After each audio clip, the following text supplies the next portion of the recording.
नमस्कार, माझ्या किचनमध्ये आपलं स्वागत आहे। आज आपल्या किचनमध्ये मी साध्या सोप्या रेसिपी दाखवणार आहे। त्यातली पहिली रेसिपी आहे वालाचं बिरडं। तर मी स्वच्छ धुवून वाल घेतले आहेत आणि हे सगळं साहित्य पाहूया आपण।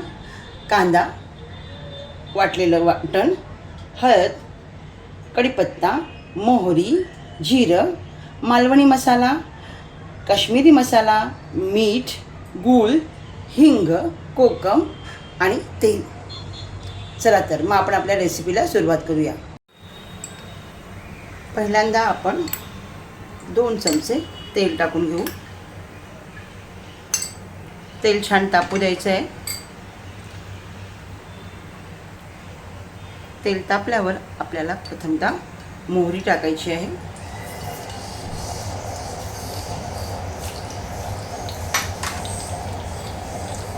मोहरी तडतडू द्यायची आहे। जिरं टाकून घ्यायचे, कढीपत्ता टाकायचे,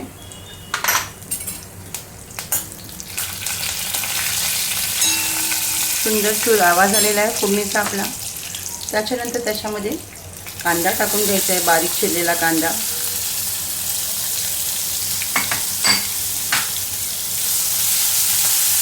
छान सोनेरी रंगाचा होईपर्यंत तेलावर परतायचं आहे।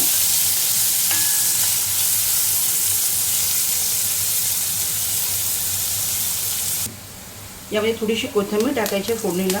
फोडणीची कोथिंबीर खूपच सुंदर लागते। त्यानंतर आपला वाटलेला मसाला, हा कांदा, खोबरं, आलं, लसूण सगळं एकत्र करून हा मसाला वाटलेला आहे आपण। हा छान परतून घ्यायचा आहे। मसाला जेव्हा कढई सोडू लागेल त्यानंतर आपण बाकीचे जिन्नस टाकणार आहोत। त्याच्यामध्ये मी टाकलं आहे काश्मीरी तिखट, मालवणी मसाला 2 चमचे। तुमच्या आवडीप्रमाणे तिखट तुम्ही कमी जास्त करू शकता। अर्धा चमचा हळद टाकली आहे। त्यानंतर आपले वाल याच्यामध्ये छान परतून घ्यायचे आहेत।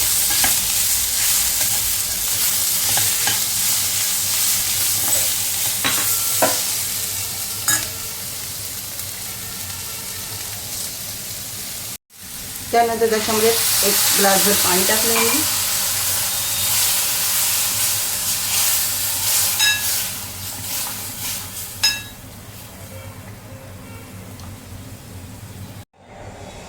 यामध्ये थोडं पाणी वाढवून आपण हे छानपैकी शिजायला ठेवणार आहोत। झाकण ठेवून आपण छान वाल शिजू दिले। बघा छानपैकी वाल शिजलेले आहेत। आता त्याच्यामध्ये आपण टाकूया चवीनुसार मीठ,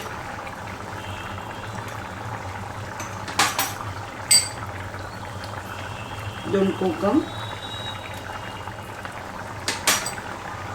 सुपारी एवढा गुळाचा खडा,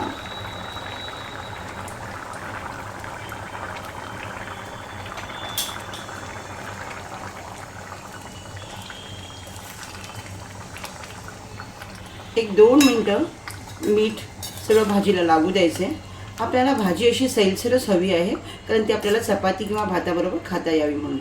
2 मिनिटं नंतर झाकण ठेवूया आपण आणि पाहूया। झाकण काढून बघूया, आपली भाजी छान शिजलेली आहे। आता त्याला आपण कोथिंबीर टाकून गार्निश करून घेऊ।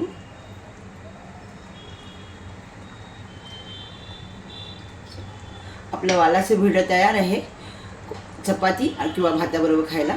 धन्यवाद।